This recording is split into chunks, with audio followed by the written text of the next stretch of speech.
বিসমিল্লাহির রহমানির রহিম। এও ইসলামিক টিভি।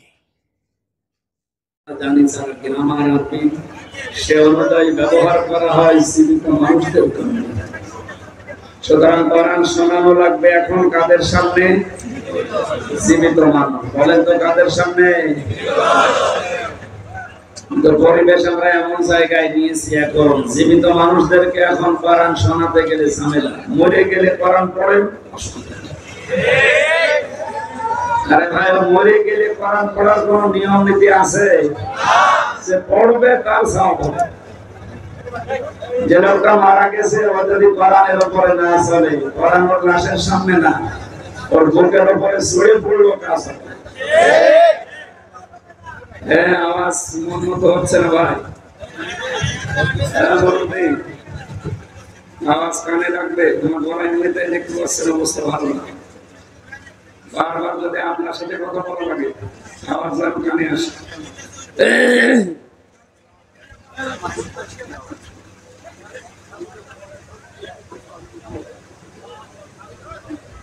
কি বৃষ্টি হচ্ছে?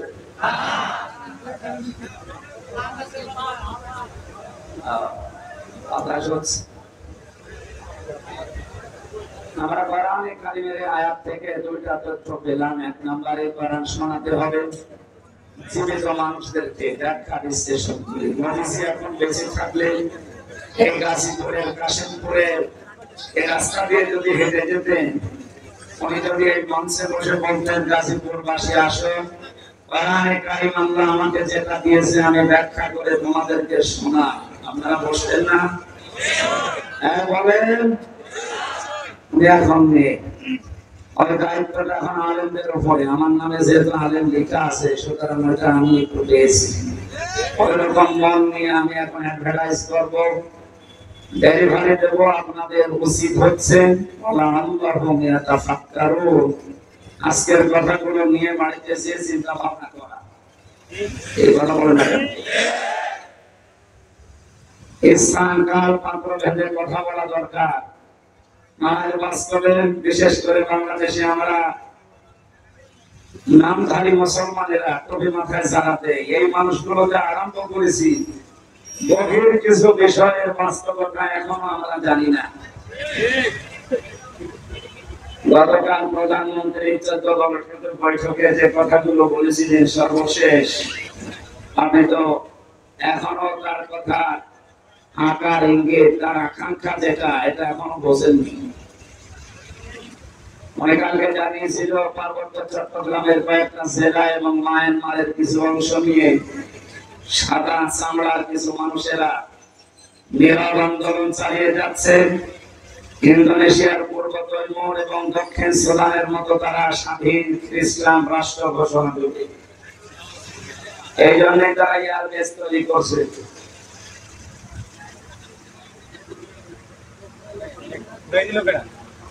ঠিক আছে,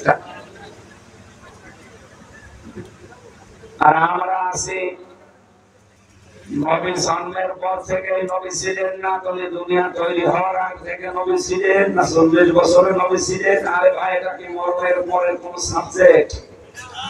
বলেন। উল্টা পাল্টা জিনিসকে আপনি ইস্যু বানিয়ে আজ মানুষের ভেতরে যেটা আরম্ভ করেছে, যেদিন স্বাধীন দেশটা টুকরা টুকরা হয়ে খন্ড বিখন্ড হয়ে স্বাধীনতা হারিয়ে ফেলবে, ওরা যদি সত্যি সত্যি প্রধানমন্ত্রীর এই আকাঙ্ক্ষা বা আশঙ্কা যেটা, এটা যদি সত্যি পরিণত করতে পারে, করবে, তার প্রমাণ করবো তৈমুর আর দক্ষিণ সুদান, কিছুদিন আগের কথা। ওরা এইভাবে করেই কাজ করে। গণভোট দিয়ে 228টা রাষ্ট্র পৃথিবীতে, এখন আমরা মাত্র 57টা। কয়টা? আমরা মুসলিম রাষ্ট্র তামাম দুনিয়া মিলে মাত্র 57টা, আর বাকিগুলো সব ওই লাইন। মনে করছেন না সব তো খ্রিস্টান না, হিন্দু আছে, বৌদ্ধ আছে, ইহুদি আছে, মাজুসি আছে, কে বলেছে? ও সবই এক। আল্লাহ তাআলা জানিয়েছেন, ইয়া আইয়ুহাল্লাযীনা আমানু লা তাত্তাখিযুল ইয়াহুদা ওয়ান নাসারা আউলিয়া বা'দুহুম আউলিয়াউ বা'দ। ইমানদারেরা কখনো ইহুদি খ্রিস্টানদেরকে বন্ধু রূপে গ্রহণ করবে না, কারণ এরা একে অপরের বন্ধু। তার মানে 200 কোটি মুসলমান বাদ দিলে 650 কোটির উপরে মানুষ এখন থাকে। ওরা বাকি জাতিতে যাই হোক সব কিন্তু রসুনের পেছনের মতো এক। মুসলমানরা একটু জন্য সবে এই জন্য ওনার এই আশঙ্কাকে যদি সত্যি সত্যি এই সাদা চামড়ার লোকেরা বাস্তবে রূপ দিয়ে ফেলে আর রূপ দেবে। 17 সালে মাত্র এই বান্দরবন এলাকা পার্বত্য এলাকাতে মাত্র 224টা গির্জা ছিল। এই 6-7 বছরের ব্যবধানে এখন গির্জার সংখ্যা 444টা। আপনি টের পাচ্ছেন কোথায় যাচ্ছে? খ্রিস্টান মিশনারি এবং কাদিয়ানীদের এই নীরব আন্দোলনের মাধ্যমে হাজার হাজার মুসলমানেরা ওদিকে মায়ানমারের কিছু অংশ, যেহেতু ওই লাইনটা পার্বত্য চট্টগ্রাম একটা টার্নিং পয়েন্ট, গুরুত্বপূর্ণ কৌশলগত স্থানটা, এবং শক্ত মজবুত কোন রক্ষী না থাকার কারণে ওখানে একটা ভেজাল তৈরি করা সহজ। পাহাড়ি এলাকা এবং সাগর এলাকা হওয়ার কারণে মায়ানমার যেহেতু অত উন্নত না, বাংলাদেশ আমরা অত উন্নত না, এই দুই দেশটা থেকে কিছু কিছু জায়গা নিয়ে ওরা যদি একটা গণভোটের মাধ্যমে স্বাধীন খ্রিস্টান রাষ্ট্র ঘোষণা করে ওখানে এয়ারবেস যেহেতু বানানোর চেষ্টায় আছে, কাকে মারবেন আপনি এয়ারবেস তৈরি করে? তার মানে এখানে গোপন কোন ষড়যন্ত্র হচ্ছে। এই সব নিয়ে আমাদের মাথা খারাপ হয়ে যায়। আরো নবী কয় বছরে নবী হয়েছে এই নিয়ে আজ ফতোয়াবাজি করি অন্ধকার। আর ওটা যদি মুসলমান থাকতো তার কথা মানতাম, ও তো কাফের হয়ে গেছে। সূরা আনআমের 50 নম্বর আয়াত, সূরা হুদের 31 নম্বর আয়াত। আমি দলিলগুলো লম্বা করে বলতে পারছি না, খুব তাড়াতাড়ি তাফসীরে যাব। এই দুইটা আয়াত অনুযায়ী এদেশে আজ হাজারো মানুষ এই কথা যারা বলে আল্লাহর ধন রাসূলুল্লাহকে দিয়ে আল্লাহ গায়েব হয়ে গেছে, বিশ্বাস করে কেউ যদি মন থেকে কথা বলে তো কাফের। কাফেরের জানাজা পড়া জায়েজ আছে? বলেন। মাওলানা মামুনুল হক আর আমি এক জায়গায় ছিলাম আপনাদের কাশীপুরে, 3টা বছর পাশাপাশি রুমে। ওনাকে প্রতিদিন মাঝে মাঝে আমার বলতো, হামজা যদি বের হতে পারি জীবনে কোন কাফের জানাজা পড়াবো না, যাবো না। বিষয়টা আপনি এত কঠিন কেন? মনে মাঝে মাঝে আমার ব্যাখ্যা দিত, দেখো কাফের জানাজা পড়া জেনে শুনে কি হারাম, কথা বলে না কেন? রাসূলুল্লাহকে আল্লাহ নিষেধ করেছিলেন তার চাচার জানাজা পড়তে কবরে যেতে। সূরা তাওবা 113 নম্বর আয়াতে আল্লাহ দলিল দিয়েছে। সূরা তাওবা 84 নম্বর আয়াতে দলিল আছে। আল্লাহ পাক যদি রাসূলুল্লাহকে কথা বলতে পারে আপনার আপন চাচা আবু তালেব, তাও তার কবরের কাছে যেতে পারবেন না, দোয়া করতে পারবেন না, কারণ লোকটা মুশরিক। লোকটা কি? মুশরিক। আর যারা আল্লাহর ইবাদতে অন্য কাউকে শরীক করে জিকিরের নাম নিয়ে, আশিকের নাম নিয়ে মুশরিক হয়ে যাচ্ছে, এরাও তো কাদিয়ানীদের মতোই কাফের। খ্রিস্টান মিশনারি কাদিয়ানীরা যা করছে নীরব আন্দোলনের মাধ্যমে, আর এরা সরব আন্দোলন শুরু করে ওরা ওদের কাজকে এগিয়ে দিচ্ছে। এজন্য ওদেরকে থামার জন্য আহ্বান জানাচ্ছি। আমরা আছি এই ঝামেলায়, আর কি শুরু করেছে আল্লাহ জানে। এই কথাগুলো যেগুলো আজকে কোরআন থেকে বলা হবে, এই কথাগুলো নিয়ে আপনি বাড়ি যে চিন্তা ভাবনা করবেন, এই দায়িত্ব আল্লাহ আপনাকে দিয়েছে। যেহেতু আপনি ময়দানে এসে পড়েছেন, আমার দায়িত্ব সঠিকটা তুলে ধরা, আপনার দায়িত্ব হচ্ছে এই কথাগুলো সঠিকভাবে চিন্তা ভাবনা করে আমল করা। আল্লাহ একটা আমাদের প্র্যাকটিক্যাল লাইফে সেট করার তৌফিক দাও, বলেন আমিন। দরুদ আর সালাম পড়ছি, দৌড়াদৌড়ি করছি, কণ্ঠটা আজ কয়েকদিন ধরে বসে গেছে। খালাকাল ইনসান আল্লামাহুল বায়ান। আল্লাহ বলেন মানুষ বানিয়েছে আমি, আর কথা বলা শিখিয়েছি আমি। আমার আগে যিনি কথা বলছিলেন যে আল্লাহ আমাদেরকে কুকুর, শৃগাল, হাঁস, মুরগি এই সমস্ত সৃষ্টি না বানিয়ে আশরাফুল মাখলুকাত বানিয়েছে। খালাকাল ইনসান, মানুষ বানিয়েছে কে? আল্লাহ। আল্লামাহুল বায়ান, মানুষকে কথা বলা শিখিয়েছে কে? আল্লাহ। বিজ্ঞান এখন এই কথাটা নিয়ে প্রমাণ করছে। বিজ্ঞান জানিয়েছে মানুষকে এই কয়েক ইঞ্চি জায়গা থেকে এক একটা কথা বের হতে 27টা স্তর পার করা লাগে। 27টা স্তরে ধাক্কা লাগার পর একটা কথা তৈরি হয়। যদি কোন স্তর দুর্বল হয়ে যায়, কথা বের হতে চায় না, আগুন শব্দ হয়। এটা আমার হচ্ছে, তার মানে 27টা স্তর এখন আমার ক্লিয়ার না। হয়তো কিছু কিছু স্তর আল্লাহ দুর্বল করে দিয়েছে। এই দায়িত্বটা কার? কণ্ঠ উনি দিয়েছে, উনি যেন আমার কণ্ঠটা কিছু সময়ের জন্য ছেড়ে দেন, বলেন আমি। সূরা রদের 19 নম্বর আয়াতটা পড়েছি। কয় নম্বর আয়াত? 43টা আয়াত আছে, 3টা রুকু আছে। মদিনায় নাযিল হয়েছে, মাত্র একটা আয়াত পড়েছি। এখান থেকে আমরা তাফসীর আকারে কথা বলবো। আপনি যেহেতু পোস্টার করেছেন তাফসীরুল কোরআন মাহফিল, এটা বন্ধ করে দিন। বন্ধ করে, এটা বন্ধ করে ফ্যান এখানে কাজ করে দিন। ওই পেছনের মানুষ ডিস্টার্ব করবে, কাজ করে ফেলে রাখেন।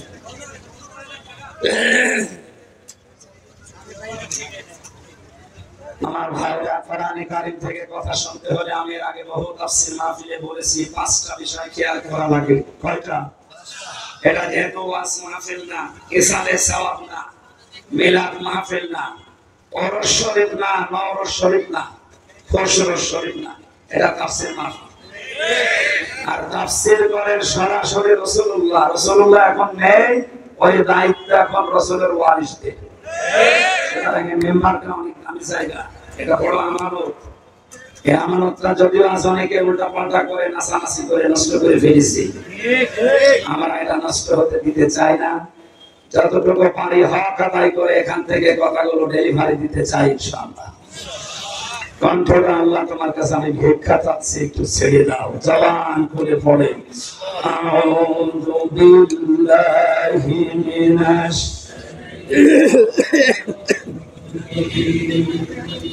বিসমিল্লাহির রহমানির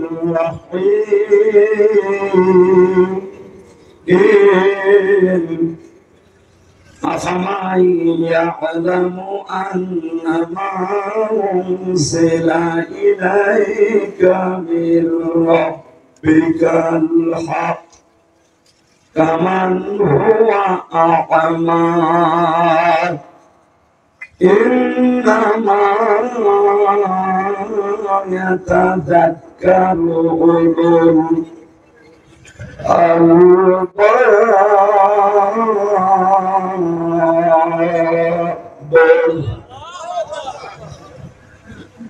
একটা আয়াতের ভেতরে যত কথা আল্লাহ লুকিয়ে রেখেছে আপনি একটু খেয়াল করে শুনেন। এই আয়াতে আপনাকে আজকে জান্নাতের পথ দেখিয়ে দিতে সক্ষম ইনশাআল্লাহ। আল্লাহ পাক বলেন, হে নবী, আপনার প্রভু আপনার উপরে যেটা নাযিল করেছে, যারা এটা বিশ্বাস করে আর যারা বিশ্বাস করে না, এর প্রতি অন্ধ আচরণ করে, তারা কি কখনো সমান হতে পারে? শুধুমাত্র বুদ্ধিমান যারা, এই মানুষগুলো আল্লাহর উপদেশ গ্রহণ করে থাকে। এখন থেকে আমরা 24 নম্বর আয়াত পর্যন্ত এই 5টা আয়াতে আল্লাহর যে উপদেশগুলো আছে, যারা বুদ্ধিমান আমরা, এরপরে আছে নির্বুদ্ধিমান যারা, তাদের কথা আছে, ওগুলো আমাদের দরকার নেই। আমরা বুদ্ধিমান হতে চাই আল্লাহর ভাষায়। কি হতে চাই?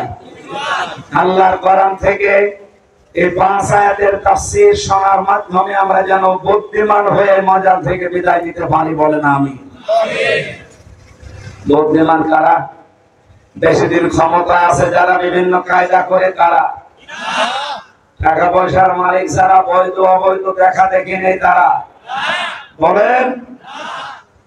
এরা তো বুদ্ধিমান নয়, এদের জন্য ভয়ঙ্কর কথা কোরআনে কারীমের সূরা মারিজের 19 নম্বর আয়াতে আল্লাহ দিয়েছে। আল্লাহ রাব্বুল আলামিন বলেন, কাল্লা ইন্নাহা লাযা, কখনোই না, অবশ্যই তাকে আমি লাযা নামক জাহান্নামের দরজা দিয়ে প্রবেশ করাবো। নাযাআতাল লিশাওয়া, যে ঘরে প্রবেশ করার সঙ্গে সঙ্গে চামড়া খুশিয়ে চলে যাবে। গাজীপুরবাসী আপনাদের জেলায় সর্বমোট 5টা কারাগার সরকার বানিয়েছে। সরকারি একটা আপনাদের জেলায়, আর ওখানে কেন্দ্রীয় 4টা। এখানে শাস্তির ব্যবস্থা আছে বিভিন্ন অপরাধের জন্য। ভেতরে আমরা দেখেছি তেমন কোন ঘর আমি পাইনি এই 4টা কারাগারে যেখানে গেলেই মানুষের চামড়া খসে যায়। মানে রিমান্ডে যে 10 দিন ছিলাম, ওখানেও আমি এমন এমন ভয়ঙ্কর জায়গায় আমাকে নিয়েছে, মাটির নিচের ঘরে গেলে চামড়া খসে যায়, এমন জায়গা আমি পাইনি। হ্যাঁ, নখ খুলে নেই। এগুলো আমি জিনিসপত্র দেখেছি, মেশিন পত্র, যে হুজুরে যে এগুলো দিয়ে আমরা নখ খুলি না, আপনার না, আপনাকে আমরা দেখাচ্ছি। এগুলো দলে তাদের যারা অস্ত্র মামলায় ধরা পড়ে, যারা মার্ডার মামলায়, তাদের আমরা এগুলো তুলে নিই। তার মানে আমাকে জিনিসপত্র দেখিয়ে যেটা বলতে বলবে ওটা যেন আমি বলি। 10 দিন ওদিকে 3 বছর প্রায় সব মিলিয়ে বলেন আমার চামড়া কোন জায়গা থেকে খসেছে? বলেন না কেন? আল্লাহর মানে কি শুনলেন? শুধু শোনা পর্যন্ত শেষ।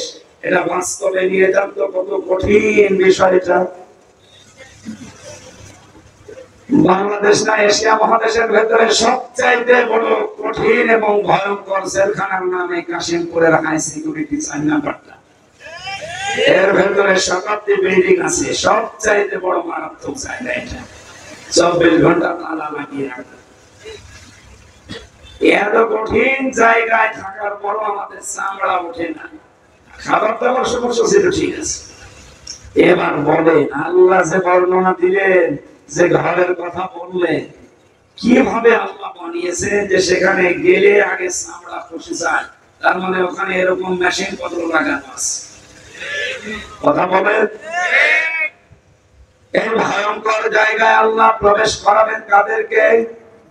2টা গুণ যাদের ভেতরে দুনিয়াতে পাওয়া যাবে তাদেরকে আল্লাহ ওই দরজা দিয়ে প্রবেশ করাবে। জাহান্নামের লাজা, এই দরজার নাম মান আদবার ওয়া তাওয়াল্লা ওয়া জামা ফাআওয়া।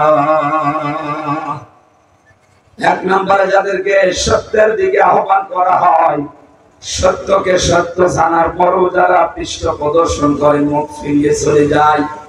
আর বাংলাদেশে এই চরিত্রের মানুষ বেশি। শুধু আহ্বান করা না, চোখে আঙ্গুল দিয়ে অনেকে দেখিয়ে দেওয়া হচ্ছে। এর বড় শুধু আমার বাবার মুরিদ না, আমার দলের লোক না, এই জন্য হামজারে মানে না। লাজা নামক দরজা দিয়ে প্রবেশ করিয়ে চামড়া খসাবে আল্লাহ প্রথম কাদের?